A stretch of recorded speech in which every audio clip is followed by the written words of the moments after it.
This is Jerry Fry, audio historian at Pacific Pioneer Broadcasters. The following is the professional history of a PPB member told by himself in his own fashion on August the 3rd of 2009. These interviews are being recorded in order to compile firsthand a living history of the members of our organization and stories of their professional experiences. Many of our members began in what is called the golden age of radio and television, and this is an attempt to preserve as much data as possible for succeeding generations. This recording is not intended for broadcast without first obtaining permission from Pacific Pioneer Broadcasters. With me today in Burbank, I usually say in Hollywood, but I guess it's Burbank, really, is Bob Matheson, a friend of long standing and a member of the board of directors of Pacific Pioneer Broadcasters. Bob, good to have you with us. Thank you, Jerry. It's nice to be here. I know a little bit about you, but people listening to this recording know nothing about you, probably. So we always start at the very beginning to tell people how you came into this world, where, when, and some succeeding information that will lead to your life history. Well, I have gone through my entire life with the birthplace of the Bronx, New York, because my mother was there at the time. It was during World War II. My father was in the Navy Reserves and got called up and went into the Navy and was being trained by the Navy to be an aerologist, which is the Navy's version of a meteorologist. And so they sent him to NYU, New York University, for a crash course in meteorology. And it was, I think, 3 or 4 months. And so Mom and Dad got an apartment back there, and Dad went off to school. And Mom was expecting, and I was the one they were expecting. Mm-hmm. And so I was born in the Bronx, and very shortly thereafter went to Rockford, Illinois, where my mother and father are from. They were childhood sweethearts in Rockford. And we stayed there for a while, and then Dad got stationed on Treasure Island in San Francisco Bay, and they moved to San Francisco. Dad then went overseas to the South Pacific, to Guam, on the headquarters staff of a fellow by the name of Chester Nimitz. Heard of him. Okay, well, Dad's job was to forecast ocean swells and weather conditions in Apra Harbor as the Seabees were out building a breakwater to make that harbor usable. And that was in the later years of World War II. But the war ended. Dad came home and decided to stay in the San Francisco area, get out of the Navy, and went back to a job he had in Rockford, Illinois before the war, and that was a salesman representing industrial furnaces and boilers being manufactured back east. So he was the manufacturer's sales representative on the West Coast. And we settled in a small town south of San Francisco, the town of San Bruno, very close to the San Francisco airport. That's where I began to grow to become aware of broadcasting. Because the first television station, KPIX, was just getting on the air in those days. And we heard about people in the neighborhood having some kind of a device where you could see pictures. And one of the early memories I have is of someone on the roof pointing an antenna and someone down below yelling, saying it's better or turn it the other way. And I was just captivated by that technology, and started to appreciate and enjoy later radio and television, and that was when you were still in grade school? I don't even know if I was in school. I must Not have yet been in school. Yeah, maybe in the in kindergarten or the first or second grade. Mm-hmm. But what developed was really a fascination for radio and television when I was very young. To have this magical box entertain you, or to listen to radio as I grew older, nothing interested me and nor fascinated me more than radio and television.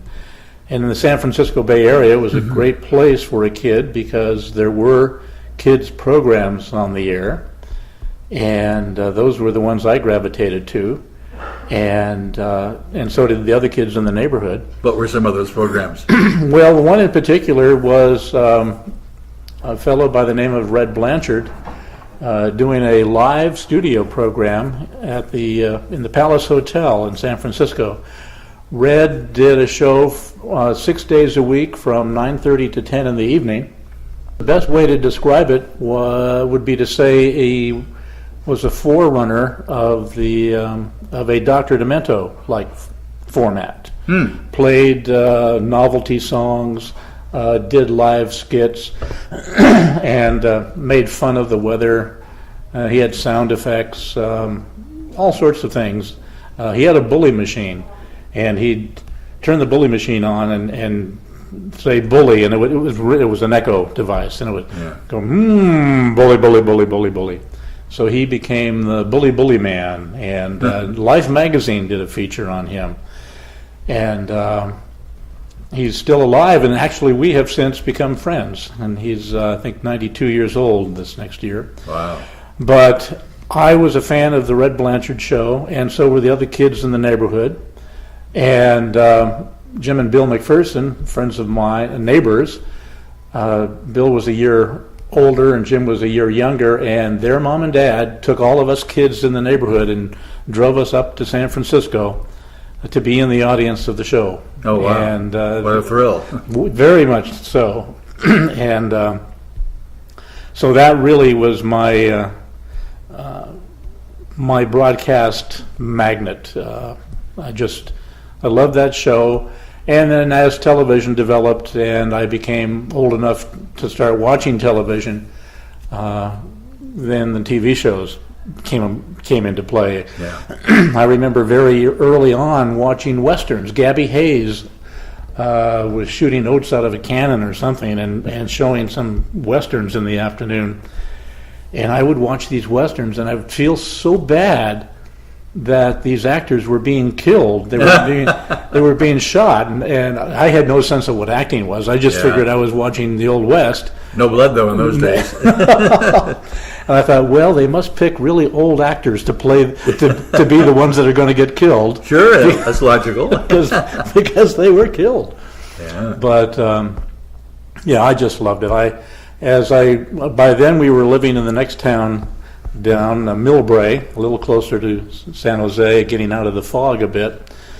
Then I just kept watching the programs like Sea Hunt and Highway Patrol. I was a Highway Patrol fanatic, and in my 7th grade or 8th grade yearbook, where we have our picture and then say what we want for our career, I had put Highway Patrolman. Wow. And I would be writing letters to highway patrol offices in California, asking them about the series. I had no sense that there was actually a production company. I could have written Fred Ziv, and I think too my parents were about as ignorant as I was of there being a broadcast industry. Radio and television was something that you turned on and it was just there. They had no concept that there were people there making it happen. Sure. And where they came from, we weren't aware of either. There was just something that was in the air. Television shows on the air in San Francisco for kids. There was Peter Abenheim doing a character called Captain Fortune, with a character out of the barrel called John O'Copper. And he would knock on the top of the barrel, and the puppet would pop up, and who's that knocking on my barrel? Yeah. And then George Lamont was the second person to play a character by the name of Fireman Frank on KRON TV. There was King Norman. Norman somebody, I guess, had a toy store in San Francisco, and King Norman's House of Toys or whatever, and he did a King Norman character on KGO. And so these shows were a lot of fun. Mm-hmm. And they played, Fireman Frank played the Hal Roach Our Gang comedies, and there were cartoons, and every market had kid shows like that. Sure. And I was certainly a big fan of those. And so that was my childhood fascination. It was a fascination so great that my parents became rather frustrated because I paid no attention to schoolwork. I would be watching I would be switching channels on TV and actively watching 2 or more shows at a time that were both on at the same time. Mm-hmm. And drove my family crazy. But I loved it, and then music came into a teen's life, and then that was when Top 40 was coming on the air, first with KOBY, Kobe 1550, followed by KYA and KEWB, Kroll Collier Broadcasting, and Gary Owens was up there, Casey Kasem was up there as a top 40 disc jockeys before they came to Los Angeles. And I was in high school, should have been doing my homework, but I was listening to the radio stations, and I remember when transistor radios came out, and that meant I could take a radio into bed with me under the covers and be staying up listening to Los Angeles stations. You were one of those, huh? And I would tune in KFWB and go back and forth between KFWB and KFWB and KEWB, recognizing the same jingle packages. And so I became aware of jingles, and just everything about broadcasting fascinated me. I was like a walking TV guide or walking, I don't know, subject matter expert. If anyone wanted to know what was on any station at any time, you had the knowledge. I could tell them. I couldn't figure out the hypotenuse of a triangle, but I knew what was happening on all the broadcast Did stations. you take any courses in school that would lead toward a broadcasting career? Well, no one knew that. There weren't any. No, I know, but drama or speech or anything like that? No, I was not. My dad was an engineering type engineer, and really had no involvement in my career development, nor really understood that there was anything in the world other than engineering. Yeah. My mother was a wonderful housewife and a great sense of humor, which I not only enjoyed but sort of emulated to a degree. Mm-hmm. Brothers and sisters? And one brother and one sister. I also went through a period of life being located next to the San Francisco International Airport, wanting a career in aviation, and became very aware of and learned all I could about commercial aviation, and listening to the control towers and that sort of thing. But because of my eyesight in those days, pilots had to have uncorrected good vision, and I had an astigmatism that at that time I didn't do anything about, but knew that I probably wouldn't go into aviation. Didn't know what I wanted to do. I just spent all my time watching television, listening to the radio. Barely got out of high school. My grade point average was so bad, but I did get out of high school and went to a junior college, community college nearby. It was the College of San Mateo, and I took the requisite college classes, the English and business classes. Didn't really do well in them, although I took some art classes. I went into the community college as an art major because I had taken one art class in high school and did very well in it. As a matter of fact, one of my high school paintings, unbeknownst to me, the instructor entered it in a county competition, and I won a blue ribbon. And so I figured, well, I like that, so I'll become an art major. As an art major, I took classes in design and developed a good sense of visual perception, or I don't know what you want to call it, but just a visual sense. Yeah. And I did well until I had to take a class in watercolor painting. And for watercoloring, you take your paper and you soak it, and then it comes out of the water, and you wait for it to dry a bit. Well, I didn't have the patience to wait. I wanted immediacy. So the watercolor class told me that I wasn't going to be an art major. And the counselor said, what else do you like? And I said, well, I like advertising and media. And he said, well, we don't have an advertising major, but there is an advertising class as a business major. So the next year, then I became a business major. And I'd like that advertising class, but I didn't care much for the accounting classes. The business law class was interesting, but really wasn't my cup of tea. So after that year, it looked like I was going to go into my third year at a 2-year college. And he said, I don't know what else to recommend, but we're moving to our new campus in San Mateo, and the school is starting a radio and television station, and they're going to have classes in telecommunications. And I said, well, there was only going to be one class that first semester, but I said, I'll take it. So he signed me up. We got to that first class. We got the textbook. It was a survey of introduction to the broadcast industry. I got the textbook. I started looking at chapter 1. I said, I know that. Chapter 2, I know that. Chapter 3, I know that. Holy cow! You knew the whole book? I'm going to get credit for everything I already know. I had found my whatever. Your niche in life. My niche. And then the next semester, they offered a TV production class. Well, I had always wanted to be in the 7th grade. When other guys wanted to be race car drivers, firemen, policemen, I wanted to be a TV cameraman. Oh, because the camera. Because the Fireman Frank show on KRON had a continuing character as one of the cameramen on the show. They called him the Black Knight.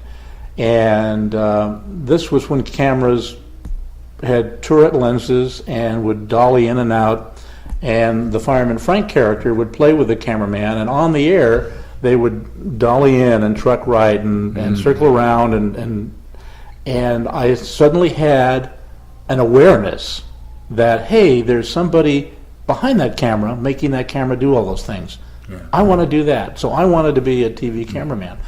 I would stay up until KRON signed off at 1 in the morning, because in their sign-off, they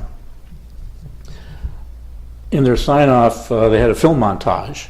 They showed a TV camera that said KRON on the top by the viewfinder, and I thought, oh, that's what a TV camera looks like. So I would draw TV cameras, and I would go through magazines looking for pictures of television studios and cut them out just to have a picture of a TV camera. Gee. I wanted to be a cameraman, and so at the first class of the TV production class at the College of San Mateo, and the station was KCSM TV, I, of course, raised my hand when they were looking for crew positions, said, I'll be the cameraman, and I became one.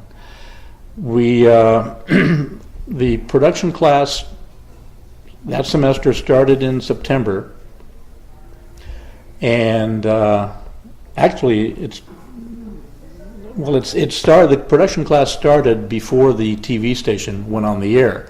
One of the things we needed to do was for the production class to get through the semester and then be the crew for a telecourse that the college would produce. So we produced a telecourse, And then the following semester is when the TV station went on the air. And that would then be my second semester in the class. By then I was one of the primary cameramen. And the first night we had a live show in the studios of KCSM. It was a political debate between two congressional candidates. And when the master control, when the studio switcher punched up a camera from the studio to be the first live video source out of KCSM, it was my camera. No way. So I have carried the moniker of KCSM's first cameraman since 1964. And just had a wonderful time finally doing what I always wanted to do.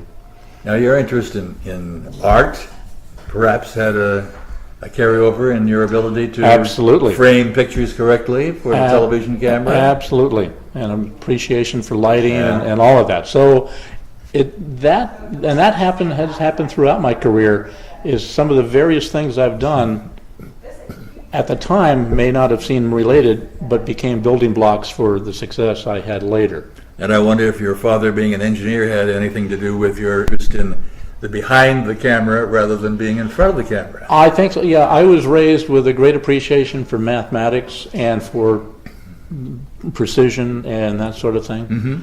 Sure. It could very well have been. But KCSM was going along. Here again, I was in the third year of a 2-year school, and so I needed to figure out what to do next. Well, a friend of mine in the class was 2 years older than I, and he was being sought out by the U.S. Army because we had a conflict in Southwest Asia starting called the Vietnam conflict, and people were beginning to be drafted more and more into the Army. And my friend was going to be drafted if he didn't join one of the other services. And so he decided to go down to the Air Force recruiter and invited me to come along. And we got down there, and the recruiter gave us some aptitude tests and said, "Oh, you boys are two of the sharpest guys we've had in here in quite a while, and what would you like to do if you joined the Air Force?" And we said, "Well, we're broadcast students. We'd like to get into broadcasting." And so he said, "Oh, that's great. We'll sign you up for broadcasting, send you to basic training on the buddy system, and you'll go through and go to an Armed Forces radio or television station overseas." And we thought, what could be nicer than that? Yeah. So were you aware there was an Armed Forces radio and television vaguely, service? yeah. And they signed us up. We went over to Oakland and got sworn in. We got flown down to Los Angeles, picked up some more people, and got flown to Lackland Air Force Base in San Antonio, Texas. This was all an overnight, one-day excursion. Landed on the ground after being up all night, and suddenly people started shouting at us, telling us what to do, and we were in the Air Force. And I said, "We're here on the buddy system to be broadcasters," and the personnel people there said, "Well, we know nothing about that. There's nothing in your paperwork to indicate that." Oh man! So we're in basic training then, and expecting orders to go to tech school following that. And as it turned out, we were told that my friend would go to tech school for supply. He'd go into supply, and I was going to be an admin person. So I would be going to tech school for that in a little bit. Well, that was a surprise to us, and my friend's mother wasn't too happy about it, so she wrote our congressman. And she said, "My son and his friend joined the Air Force specifically to be broadcasters, blah, blah, blah, blah, blah, and now they're told that the Air Force doesn't know anything about that." In the letter, she included a picture from the College of San Mateo newsletter It was a front page story about KCSM going on the air for the first time. And it showed a political debate. It showed the congressman in front of a KCSM camera. And the caption to the picture says, Congressman J. Arthur Younger, blah, blah, blah. Student behind the camera is Bob Matheson. Oh. So my friend's mom sent this to the congressman. Suddenly, I finished basic training, but there were no orders for me. So I remained at Lackland Air Force Base for another 6 weeks, waiting for orders. In the meantime, the congressman says to the Department of the Air Force, "Where are you going to put these two broadcasters?" And they said, "Well, let me look." Yeah. So I got orders to go to become a radio television production specialist at Ramey Air Force Base in Puerto Rico. My friend, whose mother wrote the congressman, my friend got stationed on Shimya Air Station In the Aleutian Islands off of Alaska. About as far away from civilization as you can get. That's right. That's right. That was an isolated 1-year tour. Yeah. And I was in tropical paradise for 2 years. After his first year, he got sent to Lowry Air Force Base to the TV production facility there. After my second year, I got sent to Lowry Air Force Base. So the buddies finally got together? So the buddies finally got together for the last 2 years of our Air Force enlistment. Oh, man. But that's how I ended up in AFRTS. Mm-hmm. And what were your jobs while you were at Ramey and you were on the air? at first, my job, I was obviously the lowest ranking. My job for the first year or more was simply operating the television station. Mm-hmm. We used 16 millimeter film and kinescope film recordings. We had a film chain with 2 Bell & Howell 614 projectors. We had a studio for local news and local programming. And so I just was in the command seat there, switching the studio productions and running the film chain. So you were a TV director in a sense. In a director, operations person, and just operating the station until we signed off after the Tonight Show at 1 o'clock in the morning. While I was there, I got a part-time job, and jumping back to my school days back in Millbrae in the 4th and 5th grade, classrooms often had films shown, and they were 16 millimeter educational films. And Miss McDonald or whoever my teacher was, they could never figure out the 16 millimeter projector. But Dad, we had home movies at home, and we had 16 millimeter home movies, not 8 millimeter. Oh. So I was very familiar with 16 millimeter projectors at a very young age, and so I would always be the one in school handling the audiovisual equipment. Oh, very good. The NCOIC at our AFRTS station was the projectionist at the base theater, and they needed a new projectionist. And so I expressed an interest, and he taught me how to be a theater projectionist with 35 millimeter film and 2 projectors. And that became my part-time job. The problem was, by then I was doing the morning show on the American Forces Caribbean Network, which went all around the military facilities and bases in Puerto Rico. That was 6 to 9 in the morning. The projectionist at the theater was 6 to 9 in the evening. So You were still working at the television station as well? still working at the TV station in my regular job. So by then I got switched to doing the morning radio show, and would get off work around 1 in the afternoon, go back to the barracks and sleep for 4 hours, get up and go work at the theater from 6 to 9 or 10 or 11, go back to have midnight chow and go back to bed for 4 hours. So I was sleeping twice a day, 4 hours at a time. Wow. And well, and a week seems so long because in a week's time you get up 14 times. Yeah, that's right. Never thought of So that. that was a wonderful, fun thing to do. That also, the thing that being a projectionist also changed was I was the farthest at that time. I was yet to wear glasses. I was the farthest from the screen, and I couldn't tell if I was in focus or not. Boy. So I got a prescription for glasses so I could see if the film was in focus. Yeah. And my vision has been corrected ever since. Did you miss any real changeovers? I usually don't talk about those. I imagine that would be easy to do, Well, especially if you couldn't see the cue marks. there was one time when somebody from the Army Air Force Motion Picture Service came to adjust our projectors and whatever. And we had what's called an anamorphic adapter that hangs in front of the prime lens and takes the film and stretches it to cinemascope aspect ratio.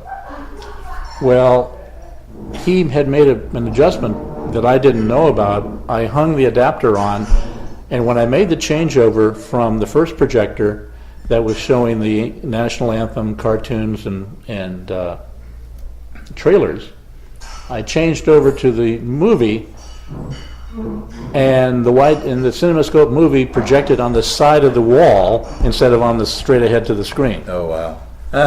So Really wide screen. I huh? just frantically got a pair of pliers and started readjusting the lens and moving it over to the screen.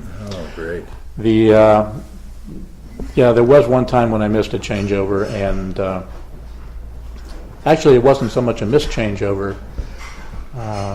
We had carbon arc lamps to provide the illumination to project the light to the screen. Mm-hmm. And so you would have carbon rods that you would strike together and create a spark and then adjust it. Well, one of the carbon rods I had was too short and wasn't long enough to burn for the whole length of the 20-minute reel. Mm-hmm. And when the carbon arcs start burning irregularly, the light source goes from very white to very brown and then very dim and goes out. Mm-hmm. So as my light source was dimming, I started the other projector about 5 minutes early and just switched over and cut out about 5 minutes of the movie. Nobody complained? No one seemed to notice. No, doubt it.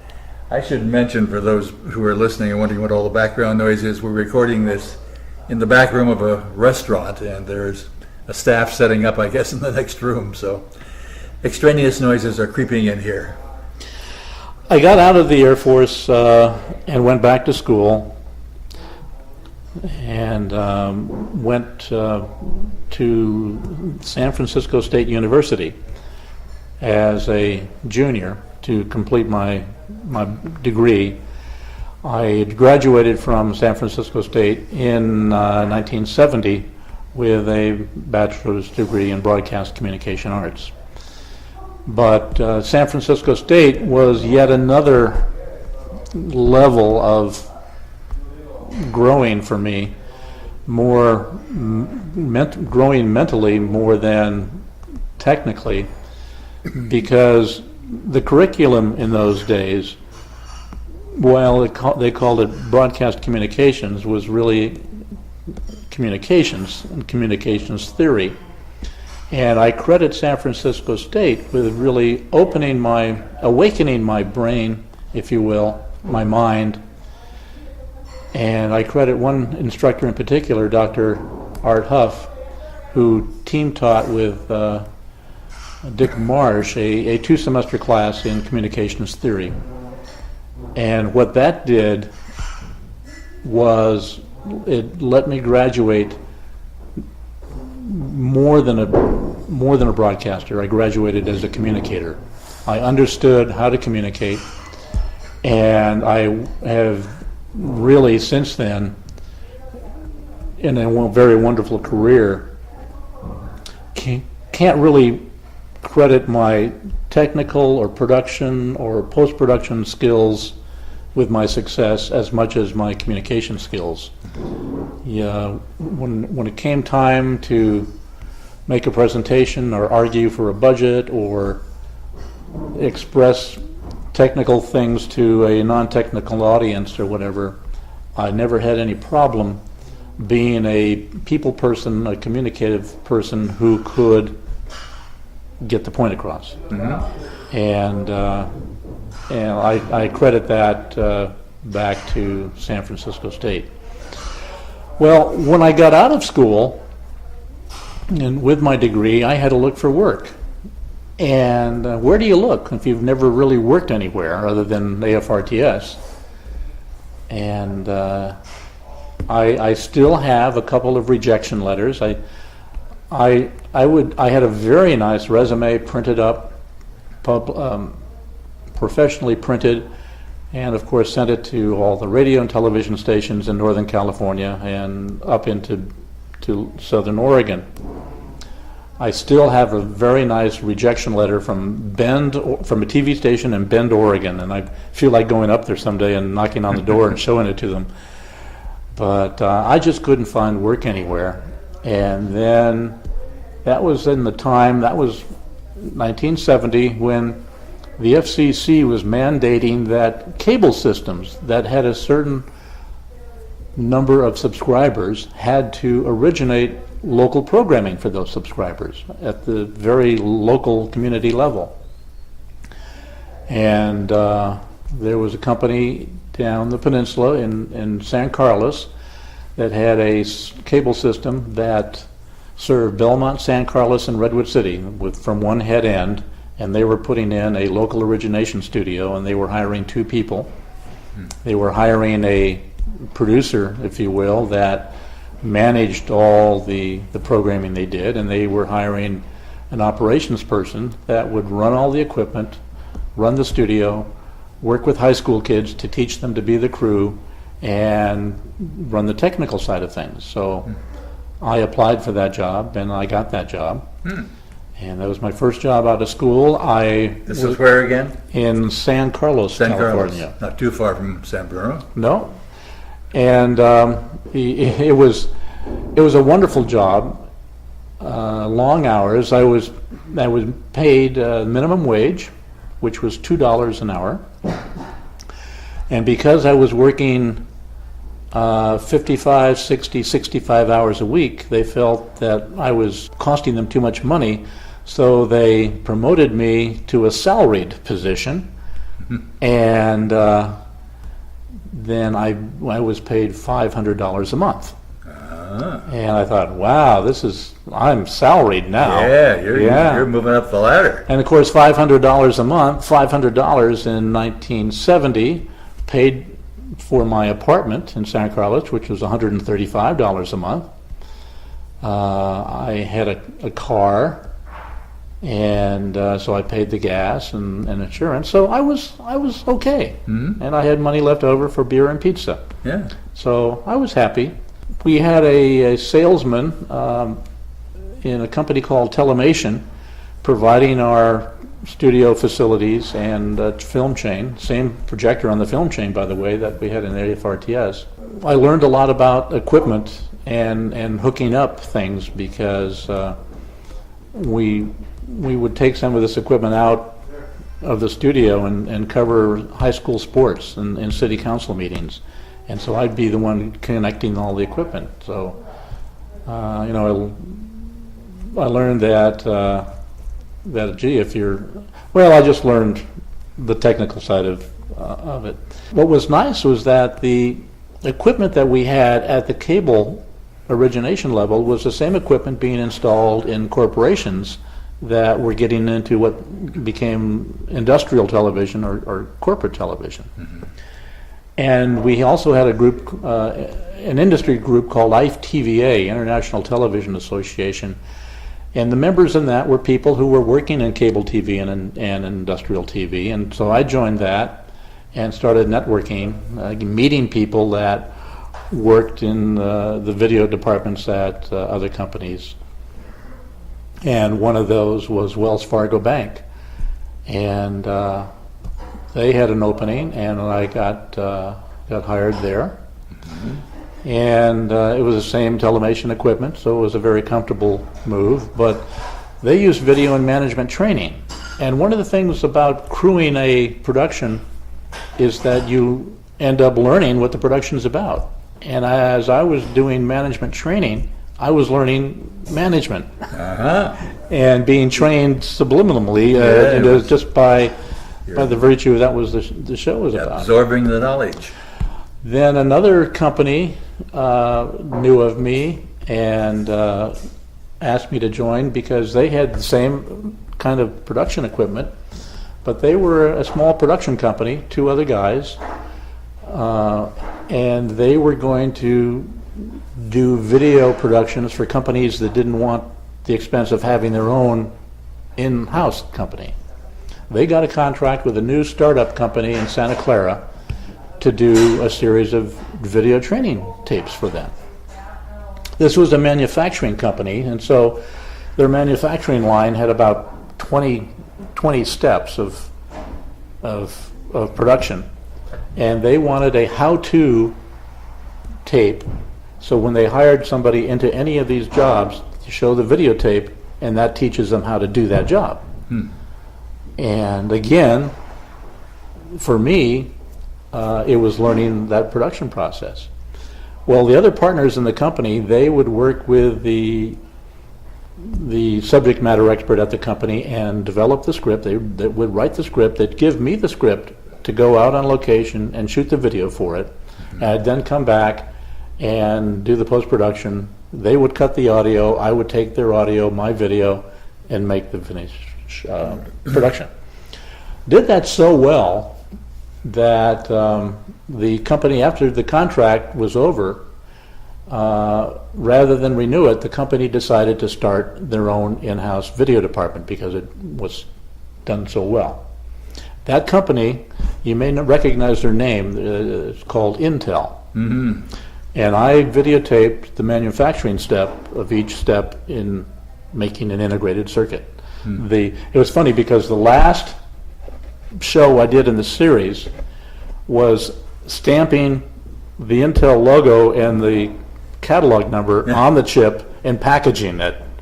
Same thing you see in all the commercials. And so that was, I should have bought Intel stock back then. Yeah, boy.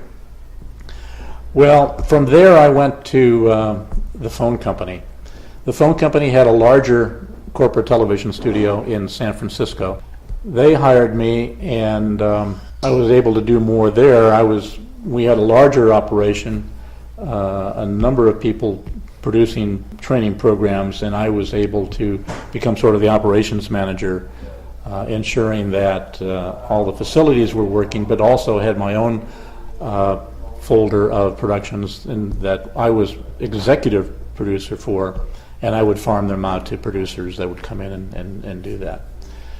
Around 1983, 84, we were a corporate sponsor of the 84 Olympics in Los Angeles, and so they sent me to Pasadena, where we had a small studio, to be the operations manager down there. We were going out in the field a lot, documenting what the company was doing. We had this new technology called fiber optics, and that was the big buzzword, the big technology going in those days, and we had installed a lot of fiber for the Olympics. But that got me down to the Los Angeles area in Pasadena, and that went very well. Then the Olympics ended, and they were going to transfer me back to Northern California, and I wasn't too anxious to move back because I rather adjusted to Southern California, and I liked that a lot. And at the same time, the Justice Department had gone in and filed suit with AT&T to bust up their Bell system. And Judge Green, I think it was March, well, I forget the date now, but it was around 1984, that the Bell system got broken up. And Pacific Telephone became Pacific Telesis operating Pacific Bell, their telephone company. We were the largest employer in California with over 110,000 employees, and they needed to cut their rolls, so we had to get rid of employees. The company came out with a buyout plan where they would give you an extra 3 years of credited employment if you would take a lump sum value of what would have been your retirement fund and leave the company voluntarily. So I took that. I didn't want to move back to Northern California. I wanted to stay in the area. I signed up to take this voluntary package, and then I said, well, now what am I going to do? Got to find another job. And I went to Hawaii in the meantime for a friend of mine's wedding, and met up with a retired Air Force colonel who had been stationed with me at Ramey Air Force Base. And he took me around and showed me the military sites and the buildings that were still damaged from the Pearl Harbor attack and that sort of thing. And on the way home, I said, I'm leaving the phone company. I don't know where I want to go, but I'm in Southern California, and it'd be nice to have a job that was as much fun as AFRTS was when I was in the Air Force. And he said, well, why don't you check with them? They're in Los Angeles, and maybe they hire civilians. So I thought, okay. I got back to my telephone company office, looked in the phone book, and there was a listing for AFRTS, and so I called the number, and somebody answered, and I said, hi, I'm Bob Matheson. I'm in the area. Used to be at AFRTS. I didn't say I was looking for work. I just said, could I come over and see the place? And well, you're working in the industry. I have to have you talk to somebody else. So she put me on hold, and in a few seconds later, somebody came on the phone and said, AFRTS, Jerry Fry. And I said, are you the same Jerry Fry that was in Panama 20 years ago? Because what I hadn't mentioned when I was talking about AFRTS was how we circuited television shows from station to station.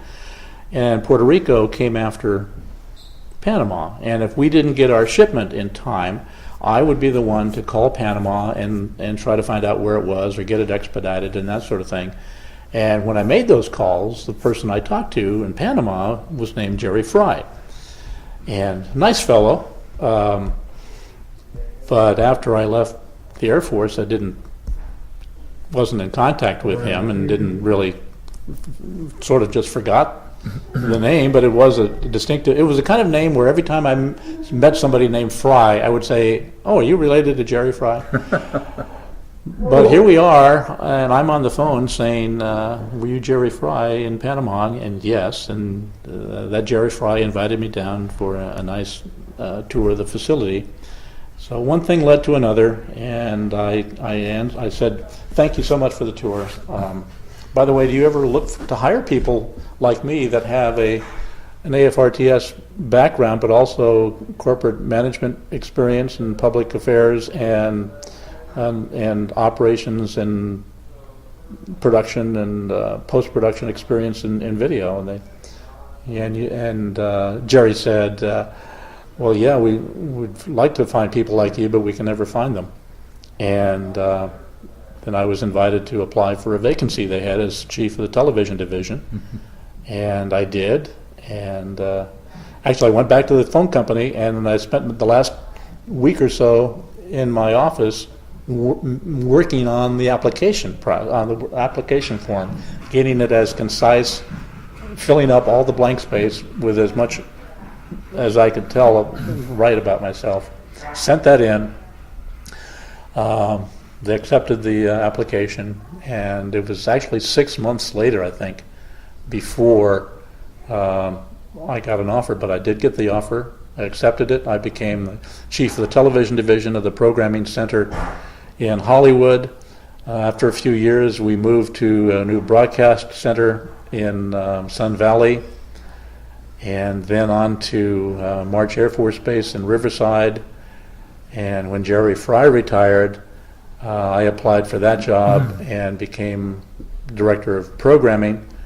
And then about 8 years later, with a reorganization and changing of what I was responsible for, they changed the title of the job to the Director of Broadcasting.